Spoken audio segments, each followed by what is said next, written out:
that when you are getting into business in general versus something that's more so of an investment, you're not getting into something that's completely passive initially. You're getting yourself into another job initially. When you get into entrepreneurship, you're getting into the realm of solving problems and exchanging, giving value for income, right? Giving value for money.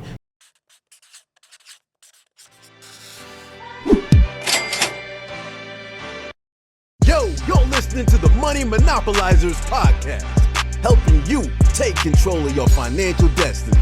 It's about time that we invest more in our financial literacy and work towards building generational wealth. If you think you're ready to do the same, then you've come to the right place. Alex, Marlon, y'all ready? Let's get this bread. What's good, everybody? It's Alex Kamuya here, and we are back with episode 121 of the Money Monopolizers podcast, and I'm here with my co-host, Marlon Walls. Marlon, how you doing today, bro? Man, I'm doing good, but you know what? When I went to bed last night, I was kind of feeling a little bit overwhelmed. Really? Yeah, so it was interesting because I was thinking about having to make sure we have 2 episodes. Just make sure we are ready to record for the day. Making sure that the rental car business was going well. Trying to spend time with my girl last night, but being too tired to do so. Right. And I was in a little momentary spot where I was like, man, am I doing a lot or what? At the same time, I was also thinking I didn't have to work for anybody throughout the entire week. I was working for myself. Right. Where I know I'm going, it's going to be so much better than where I've been and where I currently am. Everything that I'm doing right now has a purpose in place, so I may not have the time that I want to spend with my girl right now. But what am I setting myself up for by the time that we officially get married and stuff? Like, what is that going to look like based on what I'm doing today? Mm-hmm. And so I pretty much just reminded myself of why I got started in the first place, and knowing that this is just part of the process of getting there. It may need to be like little modifications and tweaks along the way, but understand that everything I'm doing right now has its purpose. Yeah. So that's how my realization I came to this morning. Because like last night I was just like, man, this is a lot. The morning when I woke up, I felt a lot better. So sometimes you just need some rest to like let your mind relax. So I think that was my solution for last night. Yeah, man, that's dope. That is, I think, it's definitely something that it happens as an entrepreneur. I think that was one of the questions that we have for actually later in the show. For sure, actually. As far as talking about something like that. So we'll definitely get into that whole thing later on in the show. So, yeah, but I'm excited for the episode that we got today. Yes, sir. How you doing overall? I'm doing good. I'm excited to get into the show and also, really just continue on with this new year and everything that we got going on. I wonder when does it like stop being a new year? Because it's technically, I guess it's already midway through the year. So when's this midway? Midway through the month. Like, dang, we in July? Yeah, midway through the month. So it's like, I guess you can't call it a new year, so but it's the last week of January. So when it releases. Yeah. So this is probably the last beginning of the year episode. After that, we in the year now for sure. Yeah. So, but I'm doing well. I can't complain at all. Again, I'm blessed. There's never anything I can come on here and complain about. So if I come on here and complain, then I'm really stressed. So I can't complain. I'm blessed. I'm excited to get into what we got to get into today. But before we do that, I do want to remind y'all we are doing a challenge. I've challenged you all last week to help us get to 300 podcast reviews by May 2nd, which is going to be the 3-year mark of us doing the Money Monopolizers podcast since we did episode 1. And so I want us to get to 300 reviews. I think it's very feasible and it's very practical. So if you are listening to this right now, like we did the math last week, we only need 1.5% of you that are listening right now to go leave a review. Again, see, I shouldn't even say that though. I shouldn't even say that because now people are going to say, oh, someone else will do it. So, but no, if you're listening to this, please go leave a rating and review on the podcast. We appreciate it. We've been getting so much dope feedback about the show, especially with the solo episodes and everything. So again, we're trying to every week stay consistent this year and continue to bring so much value in these episodes, and also bringing the best guests that we can find that we think will, have the most value to you all, because we just appreciate y'all just tuning into the show and listening to what we got to say. So, get us to 300 reviews, and yeah, did you want to add anything to that or no? Nope. Well, Also, cool. I'm gonna try to put this in the front of the episode rather than the end of the episode. We do a segment at the very end of every solo episode called Ask the Monopolizers. Some people may not even get to it because they don't listen to the whole episode, so I want to mention it in the beginning because we're giving y'all as a listeners a chance to answer any question that y'all may have. So if y'all have a question that y'all want to learn about in relation to business, investing, how we run the podcast, anything like that, y'all can ask those questions to us and we can answer them. Trying to shoot your shot? Right. If you're trying to figure out if Alex is like whatever, answer whatever question y'all have, and y'all can leave them in our Instagram DM at Money Monopolizers, and we'll make sure we answer your question on the podcast. Yeah, ladies, if you have a question, just DM me personally. Yep. So that's Ikamunya for that one. And I can assist you there. Ask the Kamunya. Ask the Alex. Right. I can help you there. But if it's anything else, just send it to Money Monopolizers. Hilarious. But nah, I'm excited. So let's get into our business updates. So before we kind of get into our topic for today, it's time. Keep them posted. So yeah, now we're pushing the end of January. Obviously, things are chugging along in a year now. It's moving along pretty fast, honestly. It's almost 2023. We can honestly start saying. No, you've been saying it all your life. But we in 2030 in your eyes. Man, hey man, time flies. Fast. So we was going to be 26. So that's old. And I know people hurt me saying that. Hey, bro, this dude don't know what the old look like. Hey man, it's all relative. Fast. So it feels old to me. But yeah, what's going on in the business? Give us an update. So one thing I wanted to mention was that we actually just finished up one of our longest term rentals that we've had within our rental car business. So like I mentioned before, we have 10 rental cars in our rental car fleet, me and my dad. And we've learned a lot along the way. We rent on platforms like Turo and HireCar. On HireCar, those are like long-term renters. So like you'll get a lot of Uber and Lyft drivers. So we actually had one person who rented our car, started back in August 28th of last year, so 2021. And they just finished their rental. I think it was January 7th. So I think it was like 4.5 months that they had the car, a little bit shy of 4.5 months. And so during that time, we had made just $4,000, or over $4,000 in that car. We hadn't even done anything to it. Like we had pretty much done no work to make that money. Like the most work we did for that car was cleaning it up from before the trip had started. So that was it was good to see that. But the reason I wanted to bring it up was because we had ran into some issues that we didn't even know that were in the business before. So there was like 3 things that I pointed out that was things that we needed to add into our systems for longer term renters. Because like I said, we never had nobody rent that long before. Yeah. So things started to come up that we weren't aware of. So the first one was that tolls. Tolls that they drive through, if you're not checking in on those, they're going to actually increase a lot. This person had $450 worth of tolls. Sheesh. $450.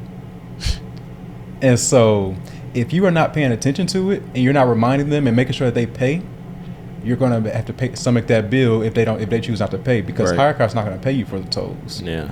And so that was one thing we had to be very mindful of in the future. Did they pay? No, not yet. Oh, not so yet. Now we're working with them back and forth. It's probably not going to happen. In reality. So this is what I tell people, that you can either pay an experience or pay to somebody else to teach you what they've gone through. That's a fact. This is an example of that. Why we say pay for information, because somebody can tell you the pitfalls that they've gone through that you don't have to go through yourself now, because you learn from their mistakes.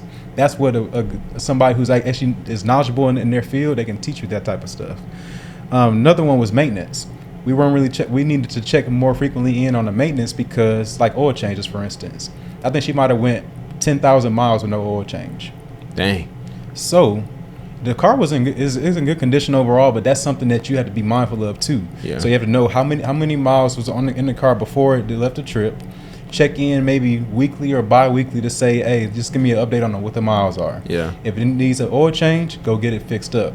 All this stuff has been documented now, though, because this is going to happen again. We're going to have another long-term renter at some point, but now we've learned from that experience, and now we can apply it to our updated standard operating procedure. So now, when we start to scale, where we have other people coming into working in our business, they will be able to know this person's had the car for 2 weeks.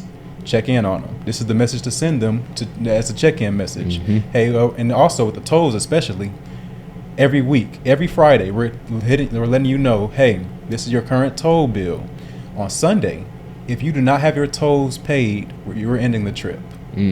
That's what's going to happen now. That's things that have been applied based on that experience. Because we're going to, like I said, we're going to have more of this happen. Right. And this is really going to tie into my into the topic of the day, but I don't want to get into it quite yet. But there's different ways that you can approach a problem like this. Because my dad, in the very beginning, he was saying, yeah, bro, I'm done with hire car. Reason before that is because on Turo, they will actually pay your tolls for you. So if you charge the tolls and show proof that you have you have the receipts of the transactions, they're going to lock the driver's account and they're going to pay you out as a host. That's fine. That's what Turo does. Hire car does something different. So you can either get mad at what somebody else is doing, or you can take initiative and say, I need to do something else within my business to make it more streamlined to where this doesn't happen. Right. And that's we're going to get into that a lot more, but that was the foundation of the topic, as well as just my approach to handling the problem. So I just want to share that. But that's what we learned from that experience. So it was a great overall rental, but there was just learning lessons along the way in there. Yeah, I think that's a good lesson to come out from that, because at the end of the day, especially when you're using these other people's platforms, I mean, you got to understand that in the same way you run a business, they run in a business. Yep. And they run their business a certain way. So they say, okay, we're not paying the tolls, whatever. That's how they choose to run their business. You have a business as well. Yep. So it's like you're not a consumer of their product. You're a business as well. Mm-hmm. So you have your own policies and procedures as well. But so you're now, they might say that, okay, they let the host have to, or they let the person with the car on the platform have to take that bill. But that's their choice as a business. You as a business, you say somebody else is going to take this bill. Mm-hmm. So that's going to be the person that actually got the car. Yep. So now you pass on that effect to someone else. They going to pass it to me. I'm going to pass it to someone else. Whatever. I mean, that's not saying that's the right way to handle it, but you usually have a system in place for handling it, because they have a system in place for handling theirs, because it's a business. That's what you do as a business owner. So just, understanding, treating things as a business owner and not necessarily with a consumer mindset, because that's, it's a completely different mentality. So you just got to look at problems differently as a business owner than you do as a consumer. How about you? What's been going on recently in the business? Man, I mean, it's been really just chugging along. I'm trying to, just continue to push as far as marketing goes, because I think that's where the biggest change for me is going to be this year, and just really figuring out how to expand into new markets on the residential side. Obviously trying to get into our third location as well. That's been a little bit different than I thought it would be. Not necessarily. I knew this location we're getting into is a lot more competitive.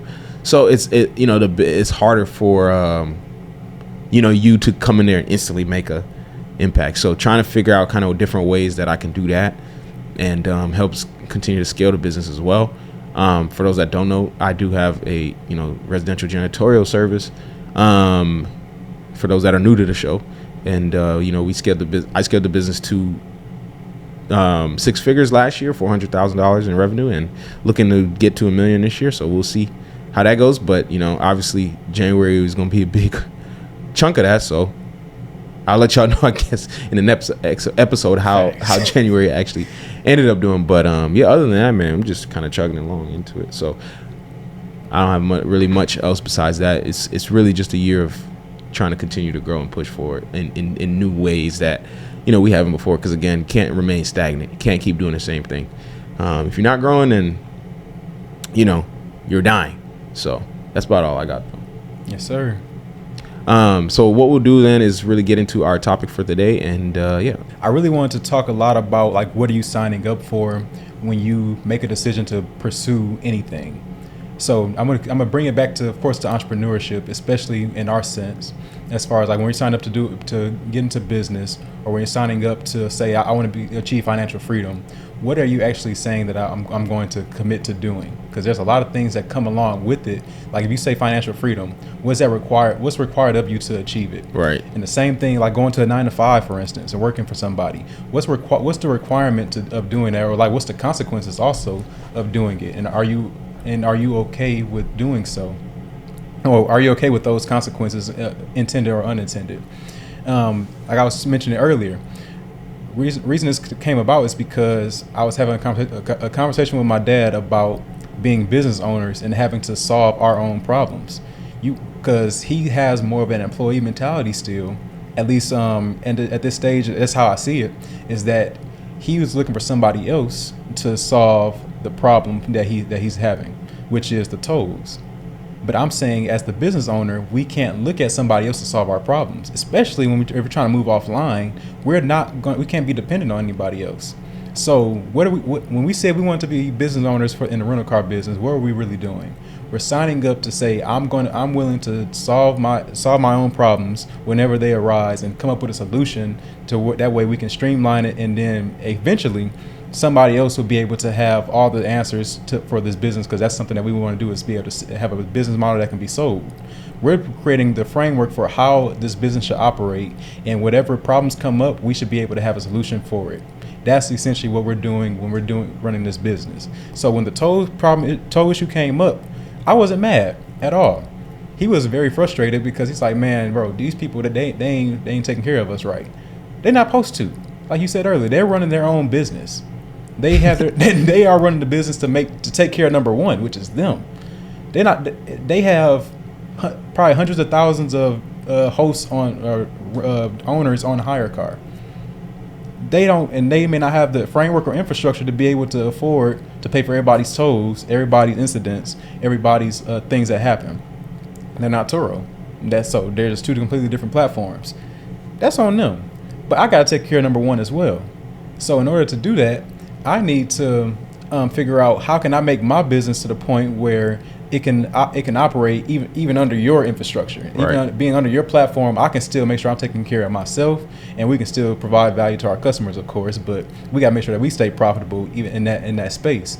And then I'm going to learn as much as I can on this platform to see what holes are in my business, because once I move offline, I need to be able to operate on a high scale and already have the right framework in place. Mm-hmm. So when I said, what are you signing up for? I was trying to tell him, we signed up for learning lessons. We signed up to figure out how to operate this business most efficiently. So when problems come up, that's almost like we hired somebody to show us where a hole was in our business.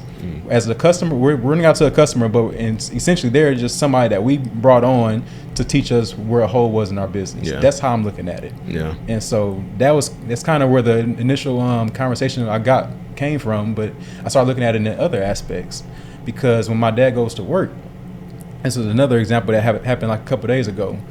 When you sign up to work a 9-to-5 or just working as an employee, you are essentially also signing up to say, I'm working 40 hours a week at minimum for the next 40 years, because at the pace that I'm going at, or at the pace that they pay you at, and being able to plan for retirement, you're not going to be able to necessarily retire at age 25 or 30. So, but also on top of that, you also are signed up to, if they request you for overtime, you may have they're going to almost have like an unwritten expectation for you to come in. I say that because my dad got requested to come into the office like 7 nights in a row. He's like, man, I'm just tired, bro. This is what you signed up for, though. Yeah. And so that's kind of that was my learning lesson from all of that. Is like, when you say that you want to start a business, what are you actually saying? What are you actually signing up for?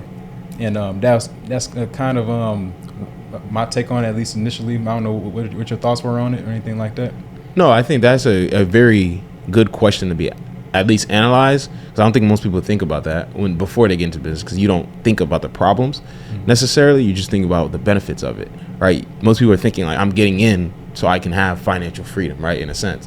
And so speaking to that point, I think it's important to understand really that when you are getting into business in general versus something that's more so of an investment, you're not getting into something that's completely passive initially.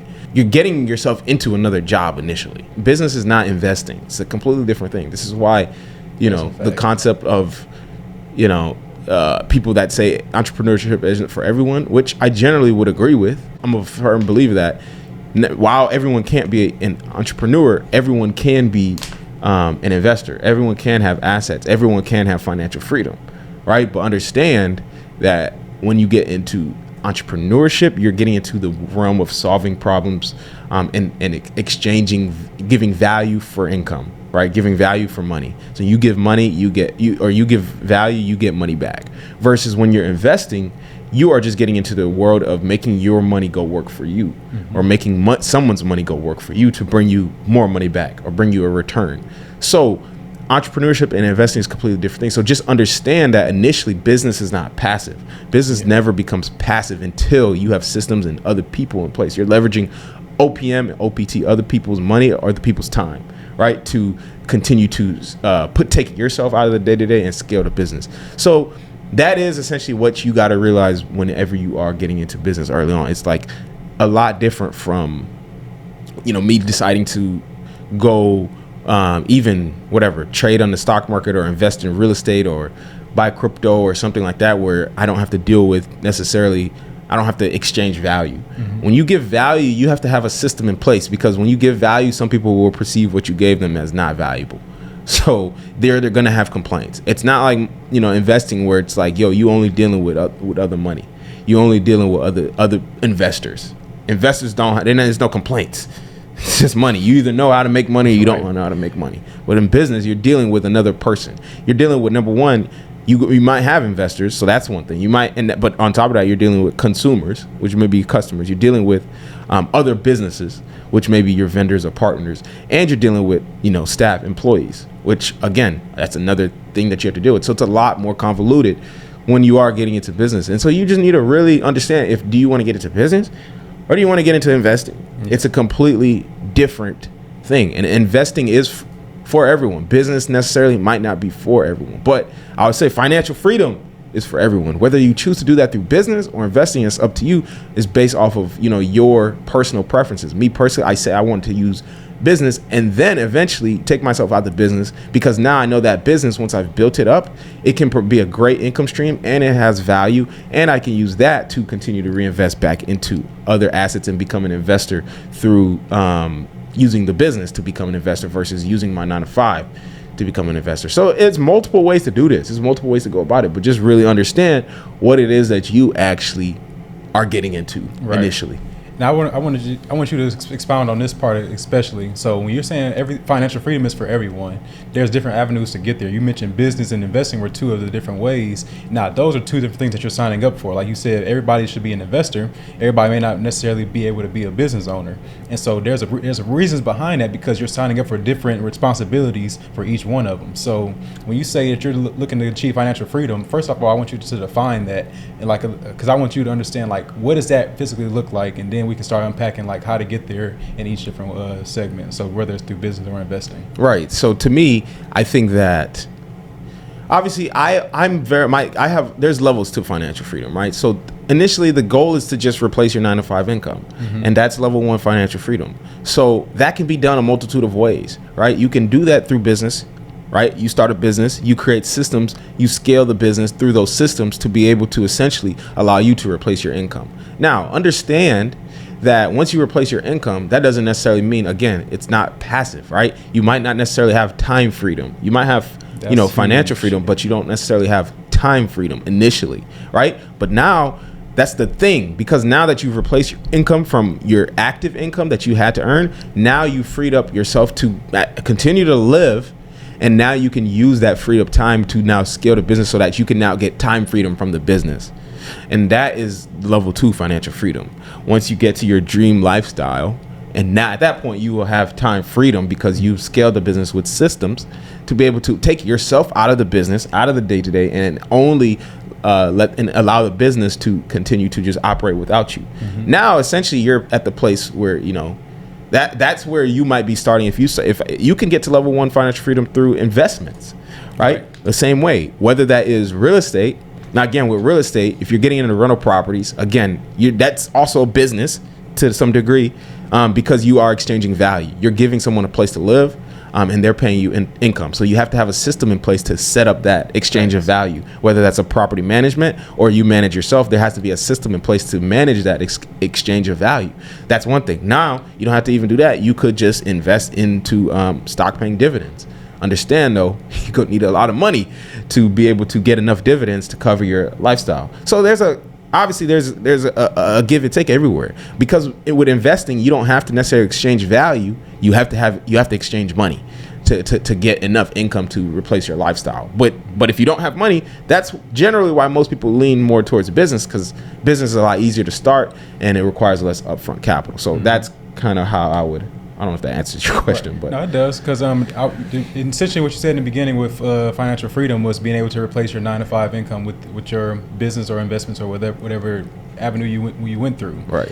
My key thing is understanding, I guess, what do you desire, first of all? Like, what do you want? We talked about that before too, because sometimes people may want the time freedom. Financial freedom is just like the key term that everybody goes to, but is that really what you're looking for? Are you looking for financial freedom or for time freedom? Because I know for me, I know for you as well, it's the time is the real thing that you should be going after. Because you want both, but yeah. Yes, of course you want both. You want both, but the way that you create your income is going to dictate that time freedom piece. And I want to talk about that one, because that's going to tell you how are you building your business. Like, are you building your business with you as the person that's bringing in the income, like, or is your business able to generate income without you? Like, is it a faceless brand or something where you have to rely on your likeness and your brand of influence in order to continue to bring in income? Because if you are relying on the latter, which is the one that you are using your likeness, then that means if you stop showing up, if people don't necessarily, if you are not continuously, like, let's say posting content, for instance, that's something that you can do, that you may see out there as a way for people to learn who you are and what you do, and then you're able to make transactions from that. That is something that you can do to create income, and you can quote unquote achieve financial freedom that way. But is that going to really get you the time freedom piece? Versus if you're building a business, let's say either one of our businesses, the rental car business doesn't necessarily rely on me posting on social media in order to bring in income through the rental cars. Same thing with the cleaning business. You're doing marketing, but they don't have to see Alex in order to say, let me get my house clean from this company. Yeah. So understand that these subtle things right here are allowing you to obtain either the time freedom or the financial freedom or time freedom or both.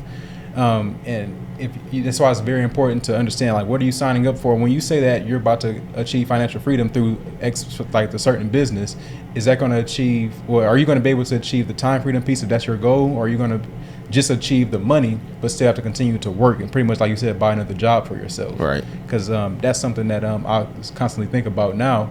Is like, you don't necessarily want to, if you want the time freedom, I don't know if you can necessarily be the face of the brand.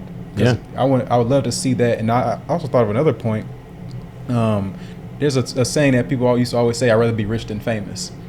Because the famous is essentially being like, everybody's knowing you, not everybody's requesting your time, you don't even have the time, but in reality all you wanted was the money anyway. Yeah. And you didn't necessarily want to give up your time like that. Right. And I think that is again, I would say a majority of the people that listen to us, probably, I would assume, this is just my very raw assumption, is that most people aren't necessarily looking to become influencers and also, become quote unquote famous or whatever by, creating a brand or whatever. They just want financial freedom and ultimately time freedom. Right. And so I think understanding that is also very key, because you can see like all these people posting, selling courses, doing all this stuff. Yeah, that's huge. But understand that is a different type of business that they're doing. It's a business where they can't stop doing that. Essentially, if it's leveraging their personal brand, like if it's leveraging, now, if you build a brand that's not your personal brand, like, look, I'm not saying not to build a brand, but if I was to build a brand, it would be Money Monopolizers. That's a fact. Because Money Monopolizers is a brand that is obviously it's based off of us, but it can expand beyond us because it's not our names. So I know you're trying to say something, but no. Oh, sorry. Put that. I wasn't. Go ahead. Okay, but yeah, so that's how I was. That's how I would approach it, because to me, I think that understanding that, if I want to begin to sell courses or just create some sort of income stream based off of people knowing me, know that what you're doing from the very beginning, you're establishing that a system where people are only going to pay you because of you, like that's subconsciously. People not even realizing it, but like subconsciously, people are only paying you because it's you. Because people pay people because they resonate with certain people, right? In terms of like, if you buy something from social media or something that you saw from someone, entrepreneur, someone selling something, whether it be a course or a product or a clothing item or whatever off of the internet, you're buying it because you resonate with that person. Or alternatively, you're buying it because you like that brand. So if I go to, what is a good, for example, a lot of, women, they're interested in Fenty makeup. It's the Rihanna the Rihanna makeup line, right? People buy that because of Rihanna. Right. They don't buy that because of like, oh, I like the makeup. You buy it because it's primarily because it's Rihanna. Because if it was someone else, it wouldn't be as popular. But again, she has a brand that is so big that she can just do that because her brand is that big. So she can put her name to something and it will sell. Now that's a whole nother thing, but obviously that takes a long time and a lot of effort to actually get to that point. So it's something that you got to consider. So understanding when you get into business, it's like, yo, am I getting into something where it's my brand, or am I getting into something where it's like, oh, that's the company. The company is selling something. And me personally, it's nothing wrong with it. I just generally prefer having the company. Now, it's not to say I would never like sell digital products or nothing, but it's just understanding that's a very short-lived kind of thing for that. It can be short-lived. Well, it doesn't have to be short-lived, but you have to be long-lived as far as your involvement within it. If it's based off of you. If it's based off of your personal brand. Like I said from the very beginning, is what are you signing up for? Right. If you're signing up to be the face of the brand, that means your face can't leave. And as soon as it does, then the watch sales drop. Yeah. That's the key thing about it. When you said Money Monopolizers could be a brand without necessarily our likeness, it's because of the fact that it's not called the Alex and Marlon Show. Yeah. It's called Money Monopolizers. So people can see that and just know, oh, that's Money Monopolizers. Correct. So now you have a certain expectation. Like at some point, it could potentially not even be us. Yeah. But that doesn't mean that the Money Monopolizers values are going to leave the show. Yeah. And so that's really what it boils down to. So that's just a good example of that. And that's just the difference between those two. I thought about an example. Matter of fact, during that time, you have to keep in mind, like especially with social media today, you see a lot of people that may post about their brand or like build their brands through social media, but at the same time, you got to know what are they signing up for. There's a guy that it comes to the morning meetup. He says there's a saying that he says every time he starts off the conversation, it says, "I am the brand." And who is that target audience, and like pretty much what are you going to be signing up for as a result? If you say I am the brand, that means that you are signing up to be the face of your business.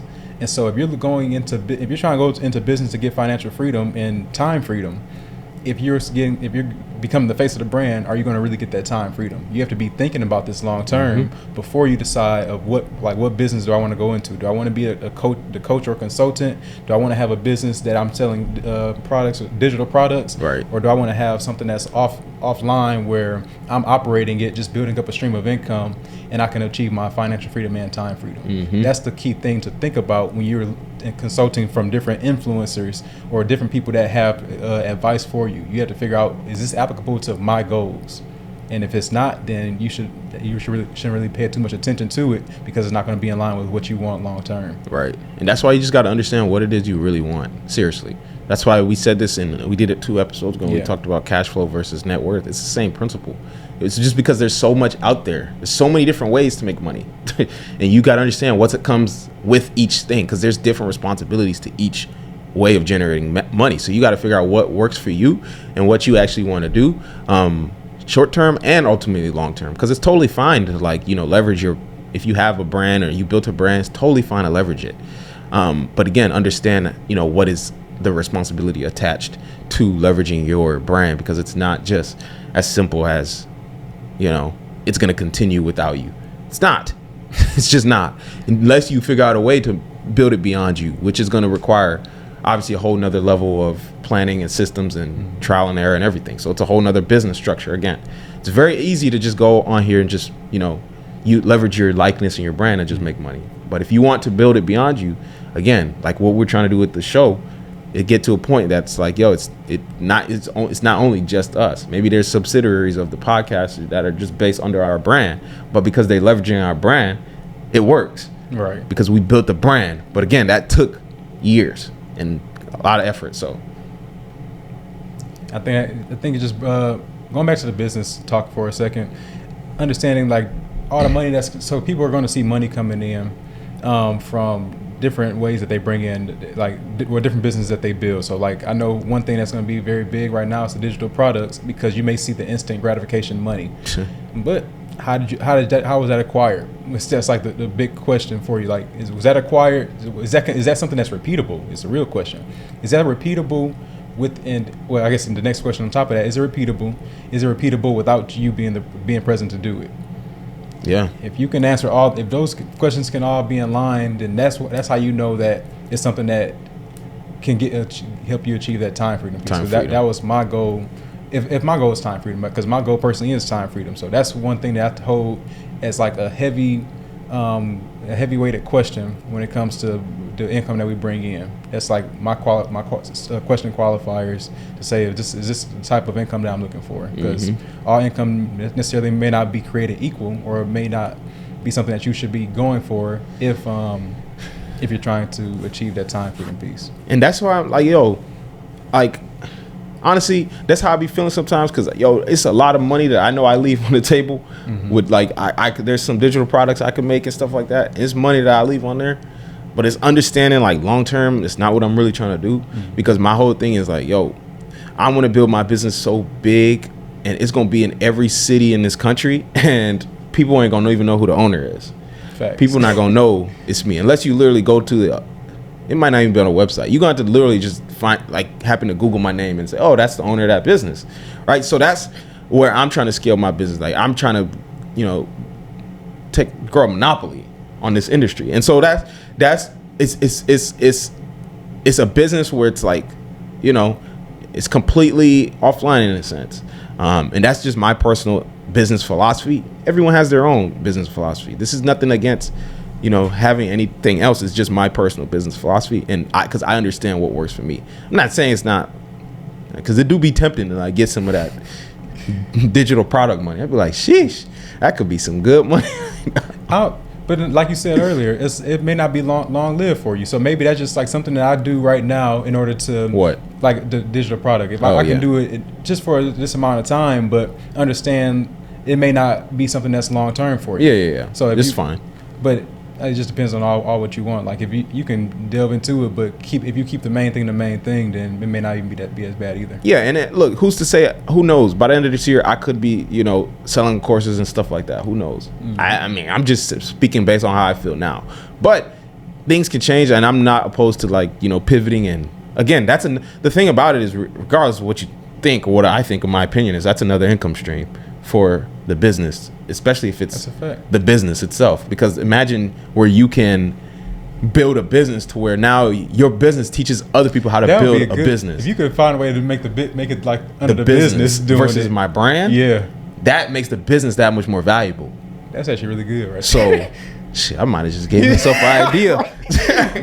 Over here getting the business ideas off the podcast, just like that. Shit, I might have to dive into that one. I'm gonna do a little more research on that one, because again, it's not that I'm opposed to the digital product money. I'm opposed to what comes with that. But if the business can do that, because the business is the business, it's not me. The business can do that, and the people know that brand as, that's that business that teaches people out as well how to do that in the business. And let's keep in mind why that sounds so good just now. I want to continue to teach as we have stuff come up. If we are building a business that's supposed to be sellable, the end buyer how much extra premium are they going to pay for a business that is able to generate that extra stream of income? What does that extra stream of income look like? Valuable. Like that, everything that you do that brings in more income to the business, especially with like if you can maintain lower overhead, that makes the business more valuable, because now you're able to bring in more money for the owner of that business. So if I can sell a business that does all of that together, like with just like, on top of just the actual services, they also have teaching services. Now you add a whole other dynamic to what your business has to offer for that end buyer. Yeah, I'm really thinking about it too. I ain't even gonna lie. I got Alex over here turning his gears on that, like, man, because I'm just thinking, like, hold on a second.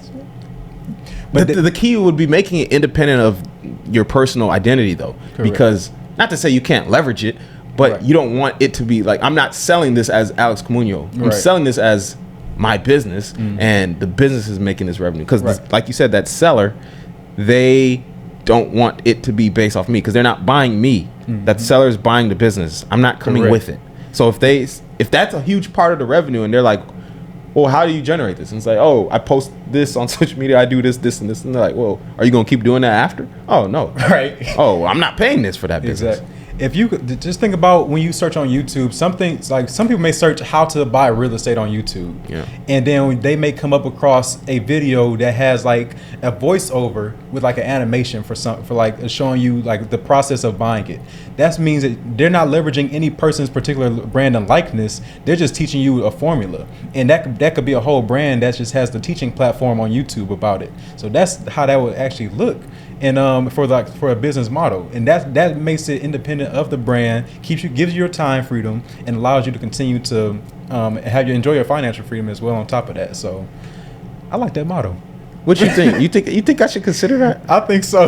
You think I should start having my business teach That'd be people? wild, but I think that'd be a whole nother man. So, But let's seriously think, like, if I had my business teach people, my cleaning business teach people how to start a cleaning business, is that like, isn't that logical?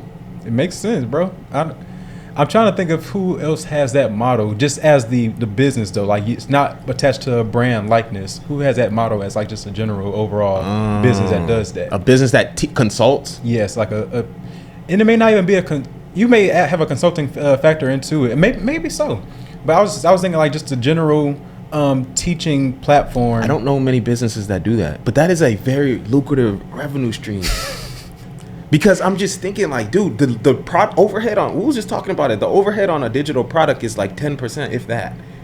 This would be very interesting. Now you got it. That's why it's important for if the brand has its own likeness, that's perfect. Apple has its own likeness, so people are going to come to Apple for a lot of stuff if they put something out.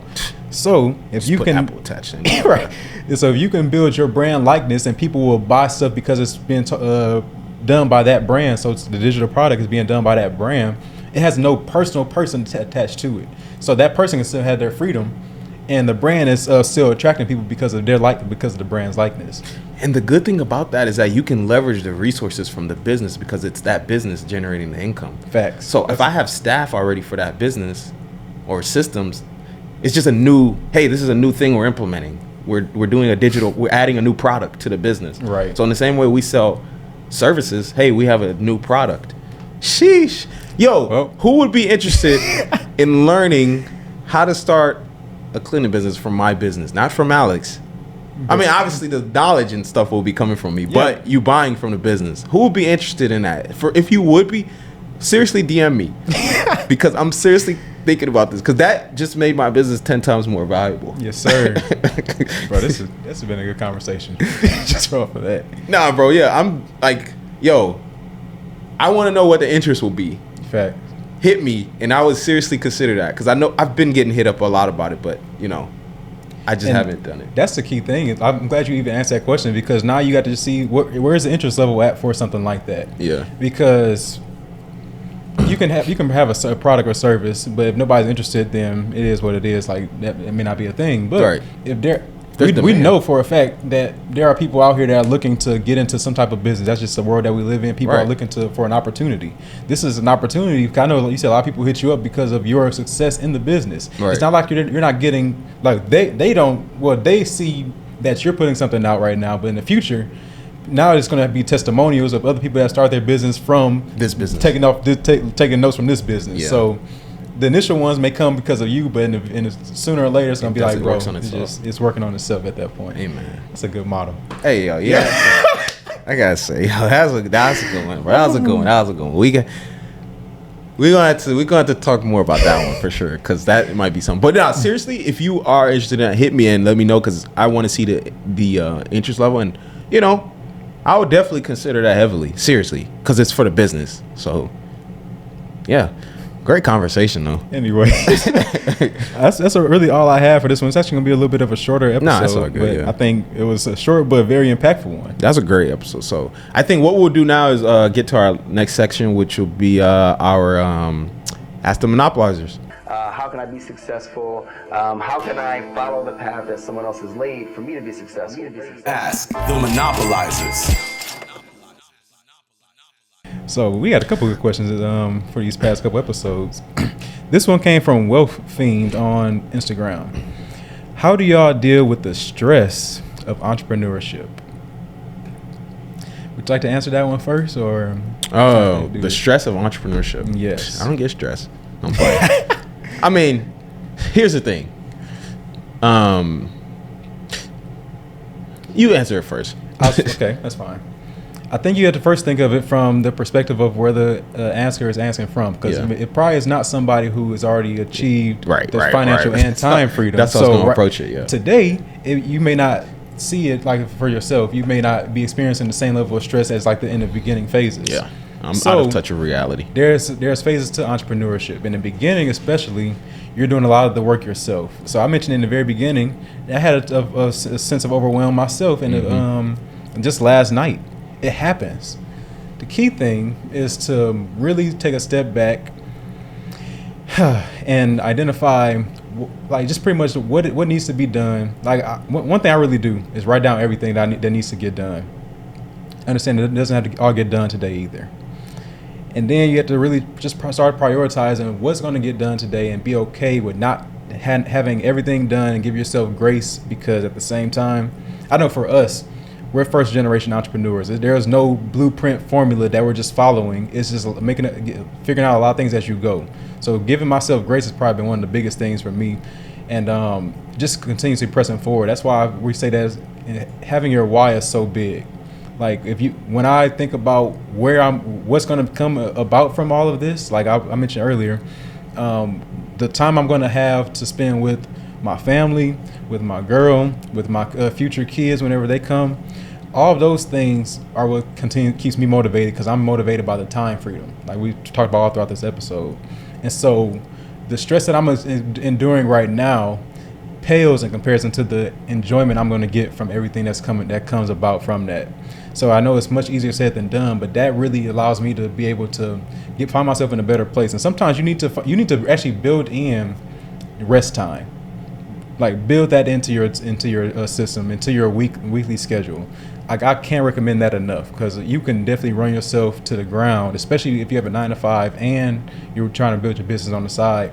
It's going to be very hard to stay sane doing that day in and day out all the time. So find times to take care of yourself, because if you take care of your mental state, you'll be able to perform a lot better overall. That's why I said I felt a lot better this morning versus last night, just because I took some rest.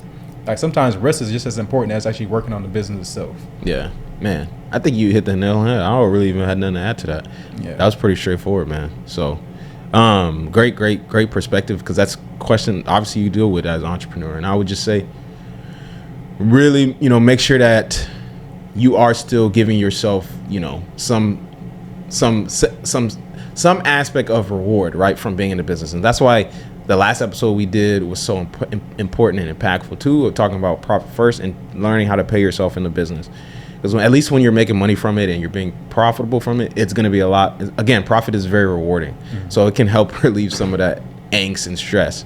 Because if you're making money, I guarantee you won't be as stressed. You'll be willing to endure more if you see you're making money. So that's how. I had one more I want to add into that, Dan. Sheesh. Last part. Surround yourself with people who are doing what you're doing. It lessens the load a lot. if you're the only person in your circle that is an entrepreneur and you have nobody to like, whether it's venting, whether it's just having conversation with about how can I do this better without having to strain myself, if you can have those conversations with anybody other than yourself, it helps it be a lot more manageable in that aspect too. So just finding people to surround yourself with, to share your experiences with, because a lot of people are going through the same thing, and you may think you're the only one going through it, right. And that's what makes it so much worse. But if you surround yourself with people that are going through it, doing what you're trying to do, or achieve what you're trying to achieve, or even people that have already achieved what you're trying to achieve, surround yourself with all those people, and that will help you ask the right questions to take the load off of you as the entrepreneur. It's a fact, man. That's big, because I know, obviously being able to bounce stuff up for you is big for me, so helps a lot, especially when I be in my own head. Yes, sir. So that's it for me though. Yeah, well, let's get into our last segment then, which is take it or leave it. We gave you the game. You can Take it or leave it. So, my takeaway or leave it from this episode is really just, wait, what did we talk about? You hit the last part. My takeaway is I'm about to start this. I'm thinking about what I need to go do. That's your take it or leave it? Yeah, I got my own I'm takeaway. taking this. Shoot, I get stuff from this episode. Y'all get stuff. We all stuff. sharing it. Yeah, man. But no, in all seriousness, the biggest thing I really think is just understand what you really want and what you're getting into when you get into business. That's the premise of this whole conversation. Are you getting into something where, entrepreneurship or investment? It's a different type of path to financial freedom, which is always the goal. But understand, it's financial freedom plus time freedom, and there's a different way to get there. Regardless of what you see other people doing, because I think what happens is we see other people do things and it's like, oh, I like how they're doing that, but you don't necessarily know what goes into that. Facts. So just kind of figure out what you like and what works for you and your personality, whether that's investing in the market, buying properties, or starting a business, or whatever. Investing somewhere versus business. Just understand what works for you, and really just dive into that and stick to that. Yes, sir. I mean, mine's gonna be tied into it, but audit the advice you take from the people that you respect. Even if you respect them, understand that their advice still may not be in line with your ultimate goals. So everything starts with that, with your goal, what you want. Like Alex was saying, everything starts with that, and the advice you take should be helping you get towards your ultimate goal. Mm-hmm. And so, if your time freedom is your goal, you need to figure out, is being the face of the brand going to help me get to time freedom? If that doesn't match, then you can't take that advice. You have to figure out what's going to get you toward that goal. Yeah. That was my takeaway. Take it or leave it for today. Yep. Man, we be giving y'all some heat, bro. That's crazy. That is crazy. Free game.